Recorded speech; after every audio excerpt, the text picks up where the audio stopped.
in him to, I mean, for the integrity of this game. You know, I have a lot of respect for him. He's a really good player, and so there's a lot of kids and a lot of people that look up to him, and for him to make comments like that, he's just showing that, you know, that's acceptable to do that kind of stuff and say that kind of stuff. And so, I mean, it's disappointing for one of the best players in this league to come out and say something like that. So, you know, that's all I'm going to say about that. I guess Dalton can't laugh at himself. Will, what did last night say about Andy Dalton? I agree with you, by the way. That's a funny joke.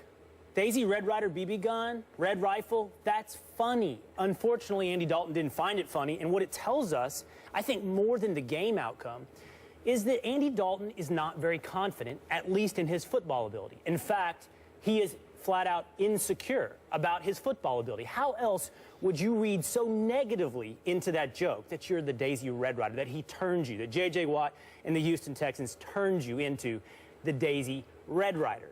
I don't think Andy Dalton believes in himself. Confident people can take jokes. And that's a shame, Kate, because the Bengals, and for that matter, Andy Dalton, are pretty good. Andy Dalton has the 4th highest QBR in the league this year. The Bengals are an excellent team. I mean, one of the best defenses in the league. We know now they're 8-1. They have a legit chance to go all the way, to be one of the teams standing at the end of the year playing in the Super Bowl. But in order to do that, they need a quarterback who believes in himself. Now, we all know that Andy Dalton is not Tom Brady. He's not Aaron Rodgers, and he's told that over and over. The media's constantly banging that into his head. The Bengals win in spite of Andy Dalton, is what the media narrative is. But the one person that needs to not believe in that, the one person that needs to tune that out, is Andy Dalton. He needs to believe that he's capable of competing against Tom Brady. He needs to believe he's capable of competing against Aaron Rodgers in the Super Bowl. And the fact that he can't take this funny little joke from J.J. Watt says to me he's insecure about his abilities, and he doesn't believe in himself. And ultimately, when it comes down to a game in the playoffs or the Super Bowl, the world will be doubting you. Your teammates will need to know you believe in yourself. They're going to need to believe in you as well. And this suggests to me that Andy Dalton, and by the way, his playoff record, cannot be a guy relied upon in those situations. I hope I'm wrong. I like Andy Dalton. I like the Bengals. But this right here says, I think, a lot more than just he's sensitive and can't take a joke. It says he's insecure.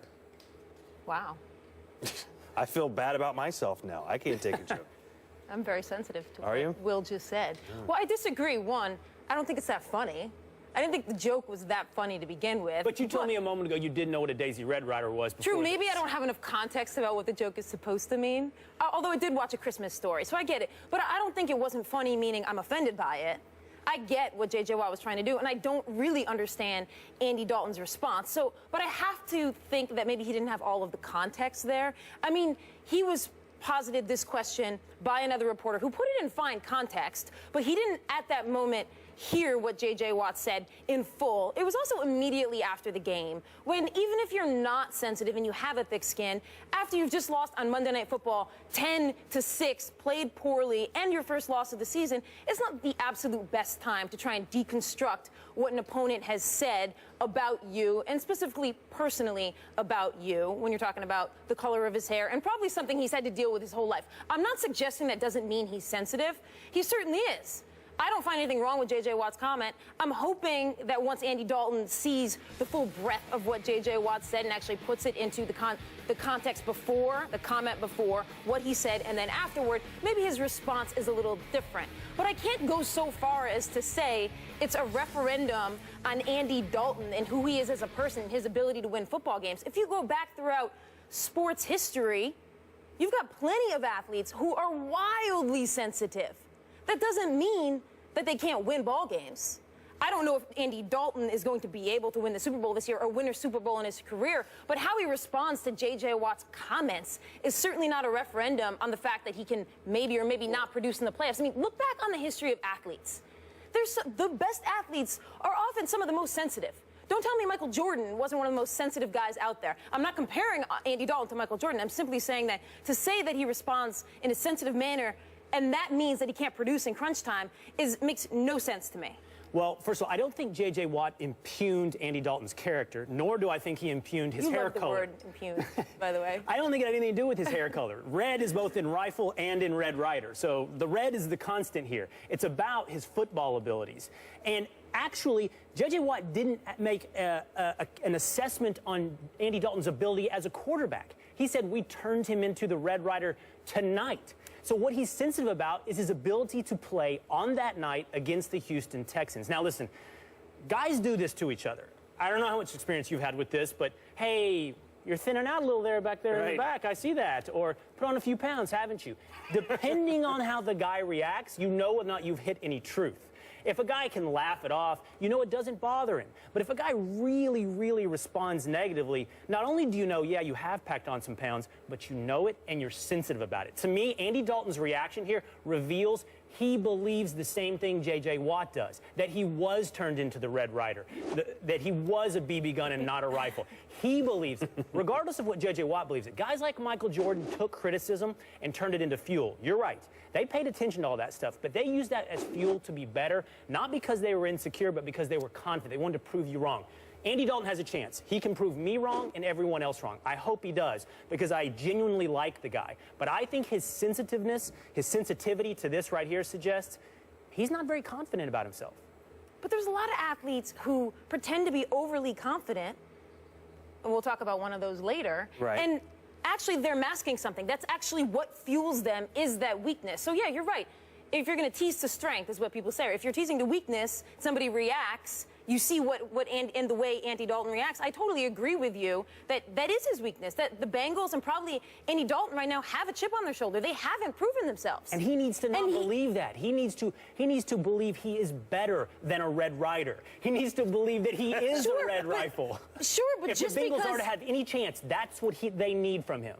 Sure, but there's not a direct causality between him being a sensitive guy and also going forward this year not being able to produce for the Bengals, especially when you put it into the context of when and where and how he responded to this. I think it would have shown more confidence if he just laughed it off. I thought it was funny. I have a 4-year-old daughter. She comes to me crying all the time that her sister called her a name, and I say, you need to toughen up. Is that basically what you're saying? Quit crying and toughen up? You're better than this? Well, I think that's part of what I'm saying, but actually, I do think it's deeper. I think he needs to be confident in himself. Confident people laugh at jokes.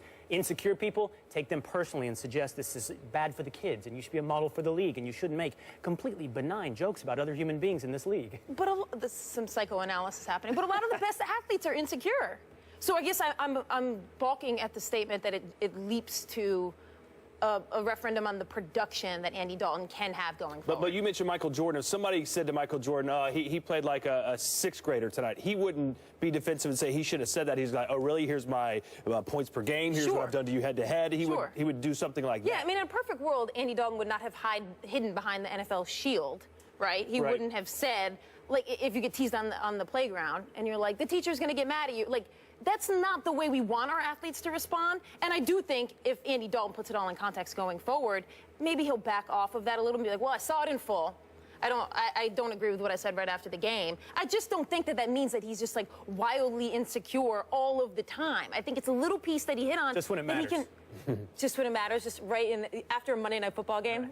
And he's certainly frustrated a 30.7 QBR last night, the second worst game of his season. Let's talk about another player that had a disastrous game. Peyton Manning threw 4 interceptions. League sources are telling our Adam Schefter that Peyton has a torn plantar fasciitis in his left foot. The team announced that Brock Osweiler will start Sunday against the Bears and that Manning won't dress. Here is Peyton.